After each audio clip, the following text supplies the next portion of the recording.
Translation by Venerable Master Hsuan Hua. BuddhasUtra.com. Volume 1. Thus I have heard. At one time the Buddha dwelt at the city of Shravasti in the sublime abode of the Jita Grove with a gathering of great bhikshus, 1250 in all. All were great Arhats without outflows, disciples of the Buddha who dwelt in and maintained the Dharma. They had fully transcended all existence, and were able to perfect the awesome deportment wherever they went. They followed the Buddha in turning the wheel and were wonderfully worthy of the bequest. Stern and pure in the Vinaya, they were great exemplars in the three realms. Their numberless response bodies took beings across and liberated them, extricating and rescuing those of the future so they could transcend the bonds of all mundane defilements.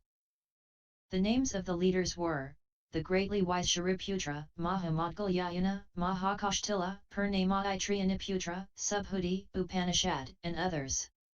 Moreover, numberless Pratyeka Buddhas who were beyond learning and those of initial resolve came to where the Buddha was.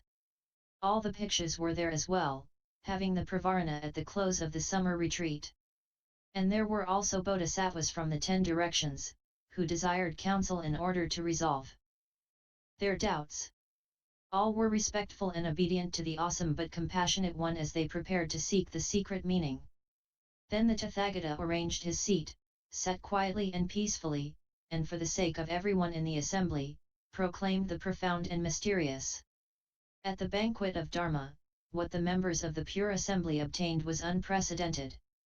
The immortals' Kale Vinka sound pervaded the worlds of the 10 directions and bodhisattvas as many as the Ganges sands gathered at the way place with Manjushri as their leader.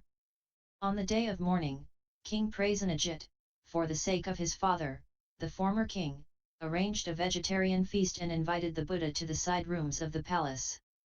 He welcomed the Tathágata with a vast array of superb delicacies of unsurpassed, wonderful flavors and himself invited the great bodhisattvas, as well. Elders and lay people of the city were also prepared to provide meals for the Sangha at the same time, and they stood waiting for the Buddha to come and receive offerings. The Buddha commanded Manjushri to assign the bodhisattvas and arhats to receive offerings from the various vegetarian hosts. Only Ananda, who had travelled far to accept a special invitation earlier, and had not yet returned, was late for the apportioning of the Sangha. No senior bhikshu or acharya was with him, and so he was returning alone on the road. On that day Ananda had received no offerings, and so at the appropriate time he took up his alms bowl and, as he travelled through the city, received alms in sequential order. As he set out to receive alms from the first to the last donors, his vegetarian hosts, he thought not to question whether they were pure or impure, whether they were kshatriyas of honourable name or chandalas. While practicing equality and compassion he would not select merely the lowly but was determined to perfect all beings' limitless merit and virtue. Ananda was aware that the Tathágata, the world-honoured one, had admonished Subhuti and Mahakashyapa for being arhats whose minds were not fair and equal. He revered the Tathágata's instructions on impartiality for saving everyone from doubt and slander. Having crossed the city moat, he walked slowly through the outer gates, his manner stern and proper as he strictly respected the rules for obtaining vegetarian food. At that time, because Ananda was receiving alms in sequential order, he passed by a house of prostitution and was waylaid by a powerful artifice. On the strength of Kapila's mantra, which came from the Brahma Heaven, the daughter of Matangi drew him onto an impure mat. With her licentious body she caressed him until he was on the verge of destroying the precept-substance.